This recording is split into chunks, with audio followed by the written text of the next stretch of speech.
Bonjour chers parents, bonjour chers amis. Nous sommes aujourd'hui à l'Institut Voltaire afin d'échanger avec le président des parents d'élèves, M. Kakou, Jean-Philippe, avec qui nous allons essayer d'aborder un certain nombre de points sur les différentes préoccupations des parents en rapport avec l'éducation entrepreneuriale qui est un programme que nous menons depuis l'année passée dans cette école. Alors, M. Kakou, nous sommes à votre disposition cet après-midi pour répondre à travers vous aux préoccupations des différents parents sur l'éducation entrepreneuriale, sur l'entrepreneuriat en classe. Nous sommes à votre disposition, nous vous écoutons et nous pouvons répondre suffisamment à vos préoccupations. Merci, M. Fi. Déjà, l'entrepreneuriat pour nous, parents d'élèves, on voudrait savoir quel est le but de l'entrepreneuriat. Qu'est-ce que l'entrepreneuriat? Alors, merci pour cette question. L'entrepreneuriat en tant que tel, c'est un mode de vie. C'est un mode de vie qui consiste à savoir comment résoudre les problèmes et savoir comment créer de la richesse. Mais dans la mise en œuvre, ce mode de vie se traduit par plusieurs types d'activités. Et vous retrouverez qu'il y a un entrepreneur dans le domaine du bâtiment, l'autre dans le domaine de la restauration, l'autre dans le domaine de l'hôtellerie, ainsi de suite. Mais pour objectif, c'est que ce sont des gens qui répondent aux problèmes analysés afin de créer de la valeur ajoutée. Alors, pourquoi l'entrepreneuriat aujourd'hui est intégré au niveau scolaire? Tout simplement parce que lorsque vous suivez la genèse de nos écoles, la colonisation est venue avec l'école occidentale. Et l'objectif de cette époque était de former les cadres et les agents de l'administration publique. Cette école avait pour but, c'était fixé ça pour but parce que l'environnement était encore à défricher. Il fallait installer les points d'administration, il fallait installer les écoles, il fallait installer tout ce qu'il fallait pour que l'administration coloniale fonctionne. Aux indépendances, les colons sont partis, mais la logique est restée. Parce qu'il fallait rattraper le retard par rapport au développement. Et là, nous sommes en 2021, soit 61 ans après les indépendances. Et du coup, qu'est-ce qui se passe? La démographie a changé, les défis de l'État ont changé, les besoins mondiaux ou les caractéristiques de l'économie mondiale ont changé. Du coup, il se pose un problème. Quelle est la ressource humaine que nous formons pour faire face à ces nouveaux défis? Si nous continuons à utiliser l'école pour que ceux qui sortiront de l'école aillent travailler dans la fonction publique, ça veut dire que nous vivons encore 60 ans en arrière.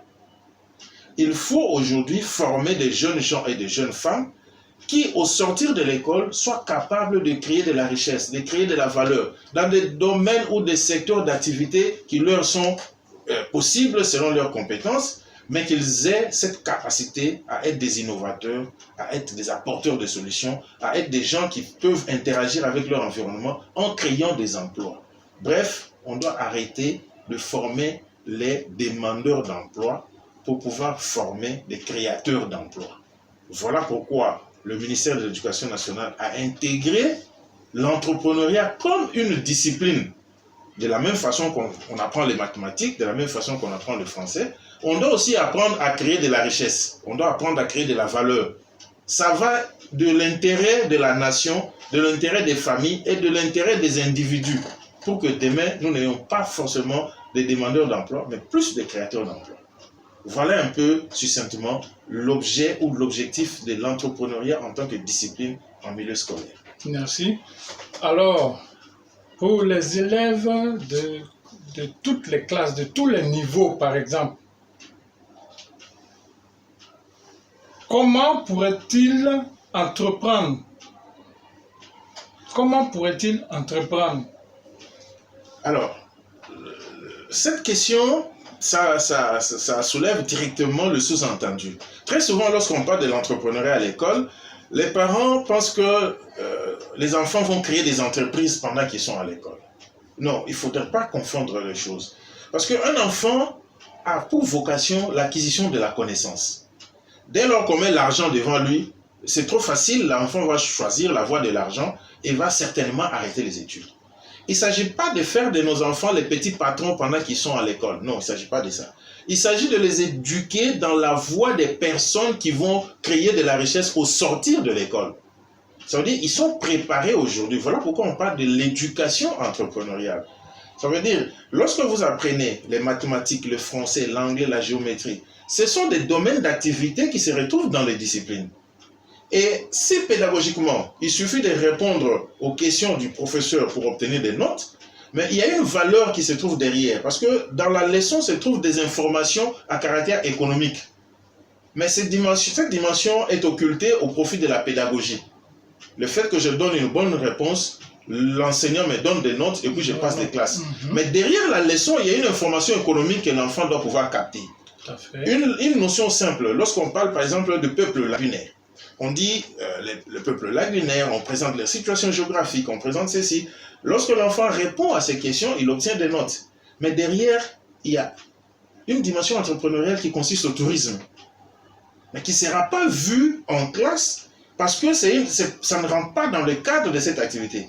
Mais du côté entrepreneurial, ce sont les éléments qu'on va dégager. On va démontrer aux gens qu'en plus de connaître les cases des peuples lagunaires, en plus de connaître que ce sont des gens qui vivent au bord de la lagune, en plus de connaître que ce sont des gens qui vivent au bord de la mer, vous connaissez que tous ceux qui vivent au bord des plages, ce sont des environnements où on peut développer des aspects touristiques. Et l'entrepreneuriat dans le domaine du tourisme, voilà comment ça fonctionne, voilà comment ça fonctionne, voilà comment ça fonctionne. Mais cette information sera issue de la leçon qui est partie de la classe. Donc, c'est ce qui fera que l'enfant va entreprendre.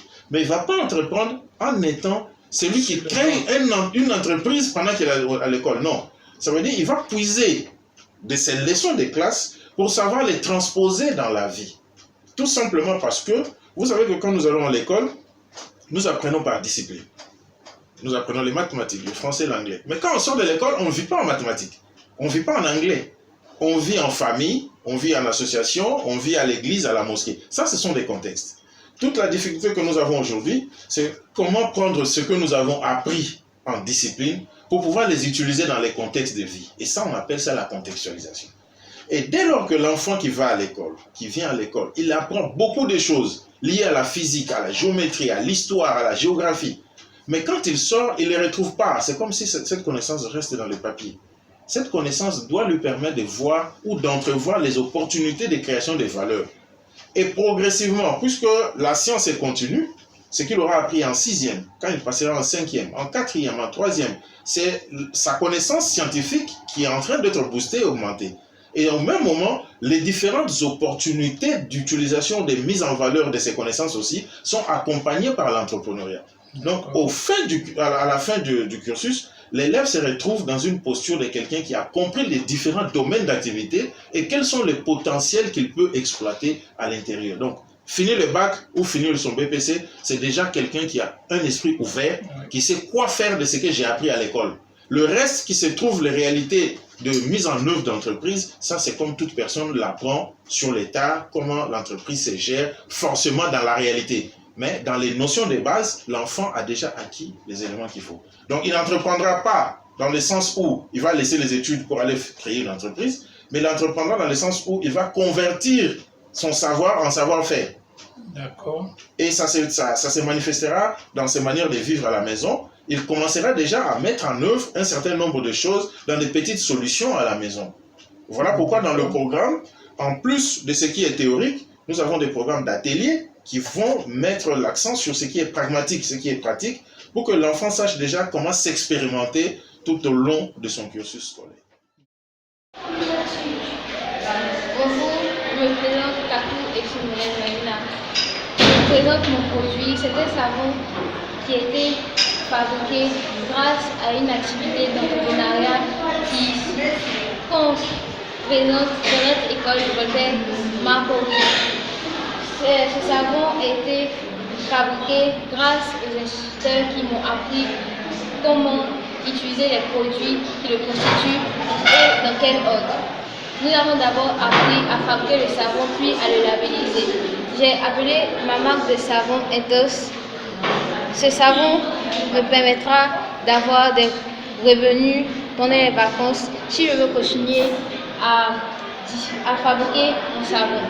J'ai pu apprendre comment et pourquoi l'activité d'entrepreneuriat était importante et je suis vraiment fière parce que je pourrais continuer à utiliser mes connaissances pour pouvoir avoir des revenus et aider ceux qui, en ce moment, payent l'école, c'est-à-dire mes parents et